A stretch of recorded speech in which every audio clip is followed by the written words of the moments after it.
السلام علیکم ورحمۃ اللہ وبرکاتہ۔ الحمد للہ نحمده ونستعینه ونستغفره ونعوذ باللہ من شرور انفسنا ومن سیئات اعمالنا، من يهده اللہ فلا مضل له ومن يضلل فلا هادی له۔ اما بعد، معزز سامعین، آج ہم ایک نئے سال کی دہلیز پر کھڑے ہیں۔ ایک سال ختم ہوا اور دوسرا شروع ہوا۔ یہ وقت ہمیں اپنی زندگی کے مقصد اور اعمال پر غور کرنے کی دعوت دیتا ہے۔ ہمیں یہ سوچنا چاہیے کہ جو وقت گزر گیا ہم نے اسے کیسے گزارا۔ کیا ہم نے اللہ کی رضا حاصل کی؟ کیا ہم نے اپنی ذمہ داریاں ادا کی؟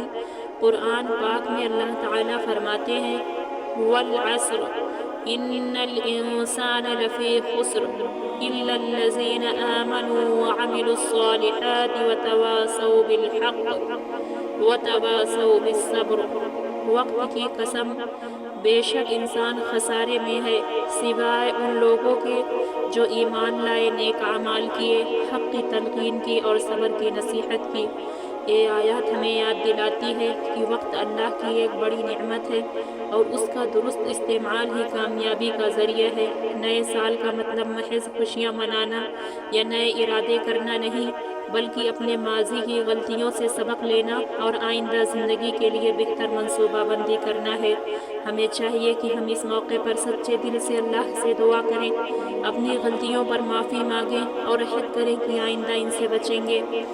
ان نعمتوں کا شکر ادا کریں جو اللہ نے ہمیں عطا کی ہے، اپنی زندگی کو گناہوں سے پاک کریں اور نیکی کی راہ اپنائیں۔ نبی کریم صلی اللہ علیہ وسلم نے فرمایا، سب سے بہتر انسان وہ ہے جس کی عمر لمبی ہو اور عمل نیک ہو۔